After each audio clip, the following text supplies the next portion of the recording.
So guys, let's discuss this question. Question is, which of the following factors will lead to rightward shift in demand curve?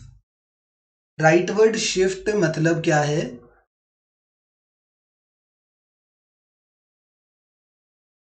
Rightward shift का मतलब होगा increase in demand due to change in other factors. Shift हमेशा हमें तब देखने को मिलता है जब अदर फैक्टर्स के में कुछ फर्क आता है एंड उन अदर फैक्टर्स में फर्क अगर क्या हो रहा है, उन अदर फैक्टर्स में चेंज होने की वजह से अगर डिमांड इंक्रीज हो रही है तो राइटवर्ड शिफ्ट एंड अगर डिमांड डिक्रीज हो रही है अदर फैक्टर्स में चेंज होने की वजह से तो लेफ्टवर्ड शिफ्ट। अब यहाँ पर राइटवर्ड शिफ्ट है तो इंक्रीज इन डिमांड होगा।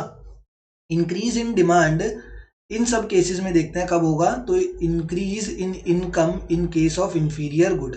इंफीरियर गुड के केस में अगर इनकम इंक्रीज होती है तो अगर नॉर्मल गुड हो,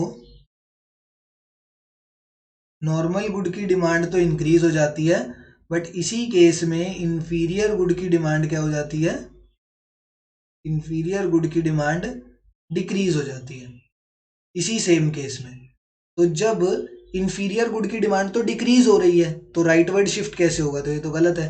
बट वहीं अगर नॉर्मल गुड की बात करें तो इनकम इंक्रीज होने पर increase in income in case of normal good, ये हमारा करेक्ट आंसर होगा। Option number 2 will be the correct answer, क्योंकि जब इनकम इंक्रीज होगी तो नॉर्मल गुड की डिमांड भी इंक्रीज होगी।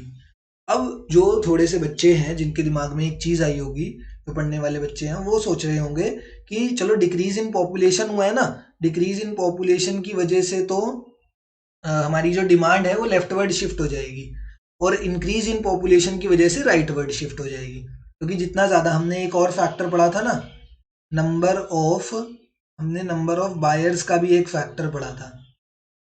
जितने ज्यादा नंबर ऑफ बायर्स इंक्रीज होते हैं, जितने ज्यादा नंबर ऑफ बायर्स डिक्रीज होते हैं, जितने ज्यादा इंक्रीज होंगे, इंक्रीज इन पॉपुलेशन मतलब increase in number of buyers, उसमें हमें क्या देखने को मिलता है?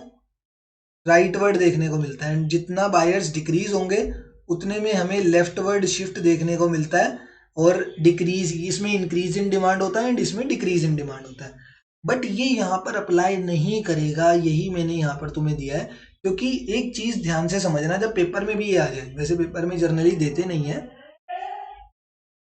पेपर में अगर आ जाए तो this is a number of buyers is a factor of what, it is a factor of market demand. Market demand का फैक्टर है एंड यहां पर कहीं भी कुछ पर्टिकुलरली मेंशन्ड नहीं है कि rightward shift in the market demand curve. Market demand curve अगर पर्टिकुलरली मेंशन होता इस क्वेश्चन में तो मैं ऑप्शन नंबर 3 को टिक करता।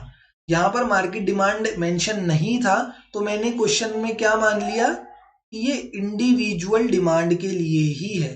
जब क्वेश्चन में कुछ मेंशन ना हो कि ये डिमांड कर्व या डिमांड स्केड्यूल या ये डिमांड किससे रिलेटेड है, तो हम क्या मान लेंगे कि this is individual demand curve और इंडिविजुअल डिमांड स्केड्यूल और इंडिविजुअल डिमांड, अगर पर्टिकुलरली मार्केट मेंशन्ड नहीं है तो। इसी वजह से हमने इंडिविजुअल डिमांड कर्व माना। एंड इंडिविजुअल डिमांड कर्व में अगर इनकम इंक्रीज होती है या इंडिविजुअल डिमांड में अगर इनकम इंक्रीज होती है तो नॉर्मल गुड की डिमांड भी क्या हो जाती है? इंक्रीज हो जाती है एंड हमें राइटवर्ड शिफ्ट देखने को मिलता है। ये सही है, बट अगर यहाँ पर मार्केट डिमांड कर्व मेंशन्ड होता तो मैं ये वाला ऑप्शन टिक करता और तब दोनों ही ये सही हो सकते थे, ये और ये दोनों सही हो सकते थे उस केस में अगर मार्केट डिमांड मेंशन्ड होता तो। यहाँ पर मेंशन नहीं था तो हम इंडिविजुअल ही समझेंगे एंड ऑप्शन नंबर 2 को हमारा सही आंसर हम मानेंगे। Thank you.